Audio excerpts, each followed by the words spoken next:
আসসালামু আলাইকুম। এসএসসি পরীক্ষা 2024 সালে এসএসসি পরীক্ষা দিয়েছো, তোমাদের বর্ষদের রেজাল্ট পেয়েছো, কিন্তু সেই রেজাল্টটা কেউ মানতে চাচ্ছ না। একটি কারণ, তোমাদের সাথে বৈষম্য করা হয়েছে। তোমরা অনেকটা আশা ছিল বর্ষদের রেজাল্ট ভালো হবে, কিন্তু সেখানে একই অবস্থা। সবচেয়ে বর্ষদের রেজাল্ট খারাপ পরিচয় শিক্ষা বোর্ডে, সেখানে ফেল থেকে শুরু পাশ করছে একজন, এটা খুবই একটা দুঃখজনক। এবং রেজাল্ট চেঞ্জ হয়েছে মাত্র 79 জনের। এরকম রাজশাহী বোর্ড, কুমিল্লা বোর্ড, বিভিন্ন বোর্ডের একই অবস্থা। বোর্ড চেঞ্জে কোনো রেজাল্ট পরিবর্তন হয় নাই। গত বছর কিন্তু দলীয় শিক্ষিত আবেদন করছে, সেখান থেকে কমসে কম 23 থেকে 24 হাজার শিক্ষার্থী বোর্ড চেঞ্জের রেজাল্টে পরিবর্তন হয়ে গেছে। কিন্তু এবছর সাবজেক্ট ম্যাপিং হয়েছে, তোমাদের অটো ফার্স্ট, সেখানে এই বছর 2 থেকে 3 হাজার শিক্ষার্থীর রেজাল্টটা চেঞ্জ হয় নাই। এবছর খুবই খারাপ অবস্থা।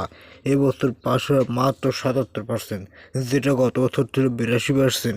এই বছর পাস হয় 77%।